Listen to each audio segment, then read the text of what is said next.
There were so many things that I wanted to say, and I just kind of boiled it down to this.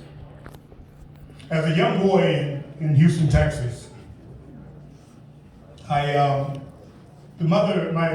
doctors told my mother and my father to abort me because I would be very sickly, and I wouldn't be able to play with the other kids. There'd be a lot of issues, and they could avoid those. Needless to say, they believed that decision was in the hands of God and allowed me to be born. Spent a lot of time with my mother. I'm the last of 10 kids. Spent a lot of time with my mom as a kid, and there were 2 verses that she taught me very early on. The first was, I can do all things through Christ who strengthens me. The son, don't ever let anybody ever tell you that you can't do something. If you believe that God put something in your heart, you seek him, and you search for him, and you go after with everything you have, son.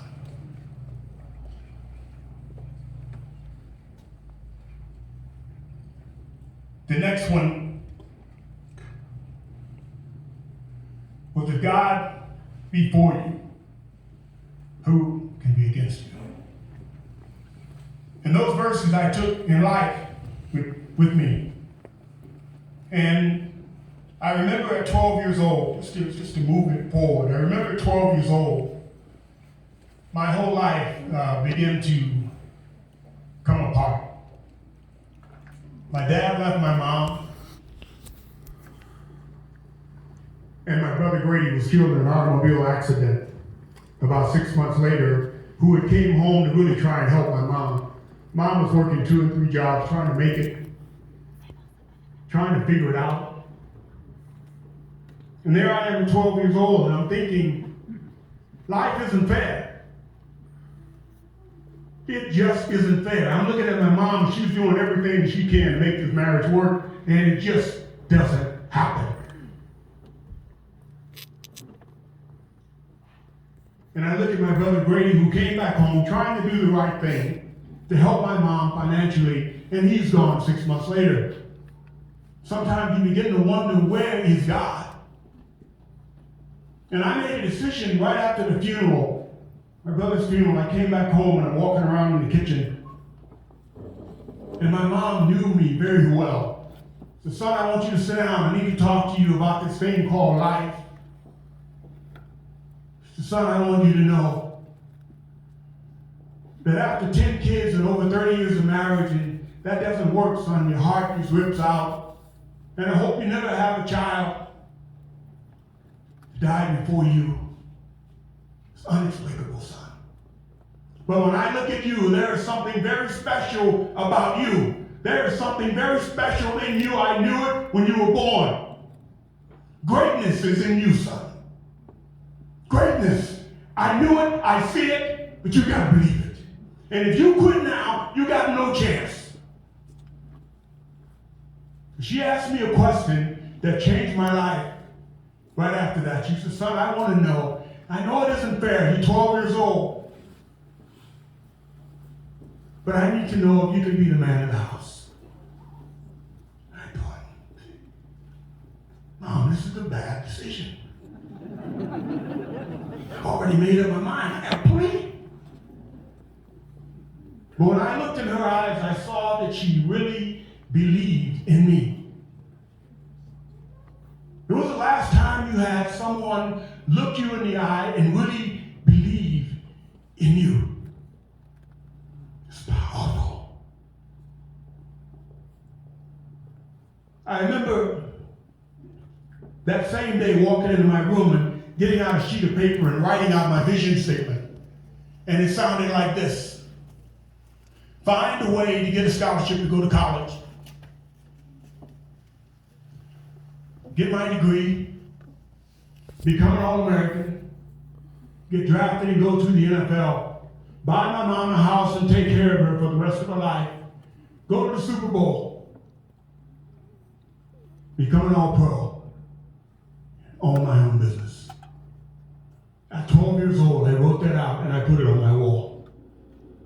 day I came in and I looked at it, sometimes with tears in my eyes, because I wasn't even on the team yet.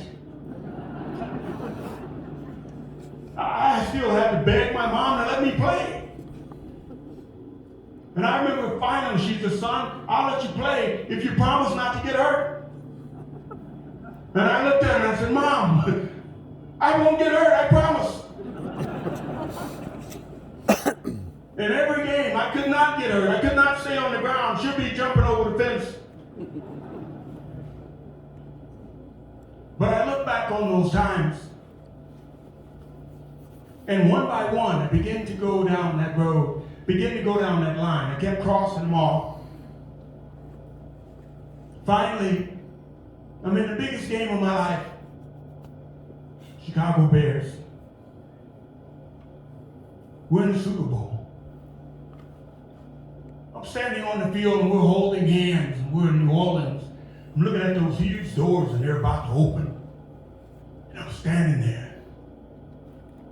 No one was talking. Silent. Silent loud. Could hear the hearts thumping. Waiting for them to open up that door. Man, I knew the game was over when they opened the door. It's over. I knew the game was over the night before. But what happened to me after that game was amazing. I just signed a new contract. I was Defensive Player of the Year that year. My wife and I are getting ready to have our first child.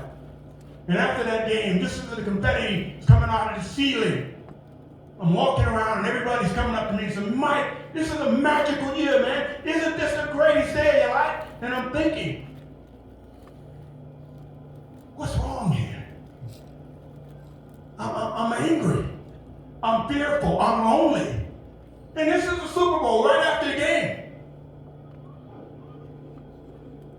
And I'm walking off the field, going to the locker room, and this pain that I can't explain, and I had it for the first time in my life. I'm praying and I'm asking the Lord, Lord, I know you hear me. I'm asking you, help me. What is this?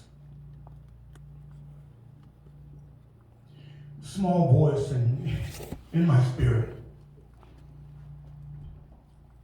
You need to go and do something. You need to forgive your father. Oh, man. You're God. Is there nothing else you can come up with?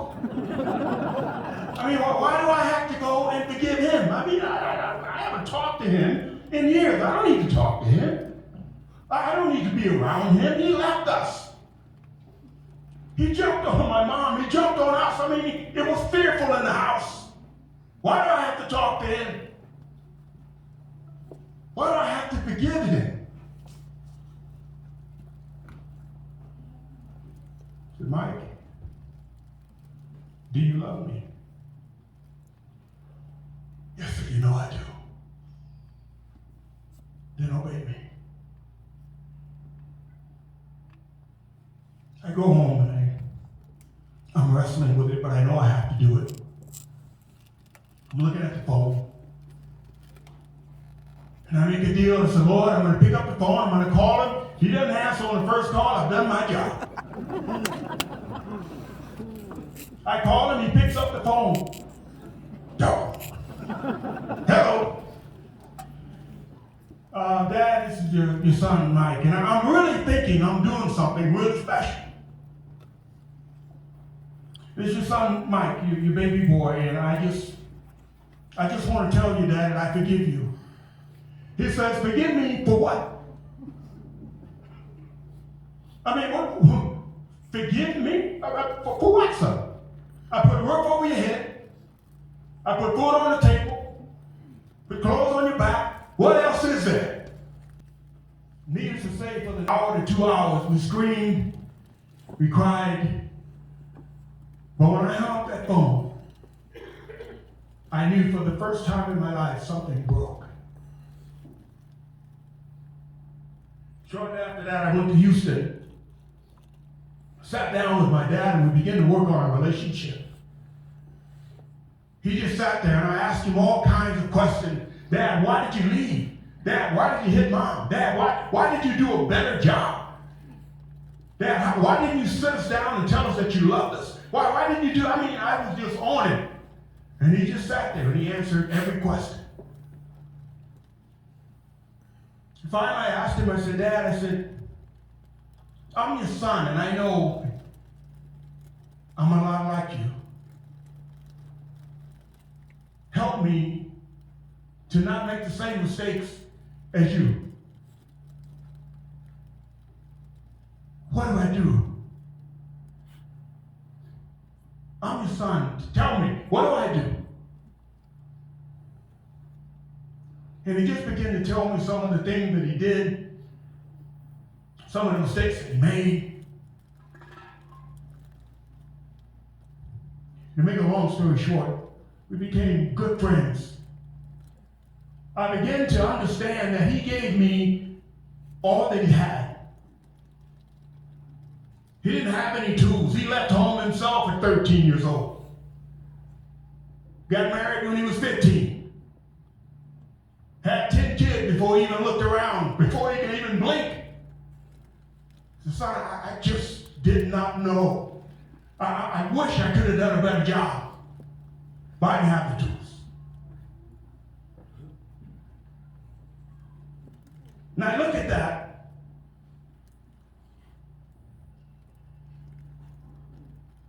and I think about our country. I think about a lot of things that I see, a lot of things that I've seen growing up. Now, I grew up in a poor neighborhood. I went to a middle school. I'm 13 years old. It's an all-black school. And I'm there maybe a week. There are two white kids who get off the bus, look like a brother and a sister, in an all-black school. And I'm pretty excited about this, pretty cool. But what happened next really concerned me. A lot of black kids started calling them names, walking behind them, kicking them, punching them, spitting on them. And I'm thinking to myself, man, I've seen this before on television, but it was the other way around. Don't we know any better than this? I'm 13 years old. They barely know me. I'm walking behind them, and finally, I get in front of them. Man, I look at all these kids, and I say, hey, I want to tell you something. The next person that approaches one of these kids, you got to go through me. Yeah. Woo! Come on. The next one got to go through me. And I guess I had a look on me that they just walked away. And I looked at those two kids and I never saw them again. And there's another thing that really concerned me about our country. Every weekend, ever since I began to take notice of it, starting in the neighborhood I grew up in Sunnyside, every weekend, there are a lot of African Americans killing each other. And it's happening all over the country. But it doesn't even come on the news anymore. It's like, you know what? Just let them kill each other. Just let them kill each other. I'm not going over there. And you ask the question, why is this? One of the most important things to me is, why is this? Why is that okay? And then it seems like lately here, about every 6 months, there's something with a young African-American male and a white police officer. And then it seems like all hell breaks loose. That makes national news. There it is. I'm like, what? Can somebody help me understand this? As I take a step back, I begin to understand something. That hurting people hurt people. Now, as I look at our situation, look at my time here. Wow. It's okay. Bear with me. As I look at our time, I want to say this. Every speaker that got up here had something great to say. But I want to say this. This is a great country. It is worth fighting for. But the only reason that this country can be great is because God has his hands on it.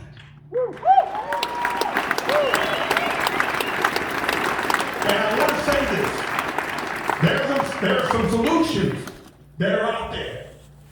And I've been praying about these for a while. One I want to share with you. Do with it as you wish. As I leave, I want to say this. I do believe that we are victims, that we are victors and not victims. I do believe that we live in a great country. I do believe that God is sovereign. I do believe that he can do all things. I do believe that he will heal our country. But just like I had to go to my dad and forgive him in our relationship, there are some things that have happened in our country that were not exactly right. And somehow, some way, there needs to be a conversation about that. It's not going to go away. And we need to fix it. There needs to be some forgiveness. There needs to be some repentance. And then we need to be big boys and big girls and move on.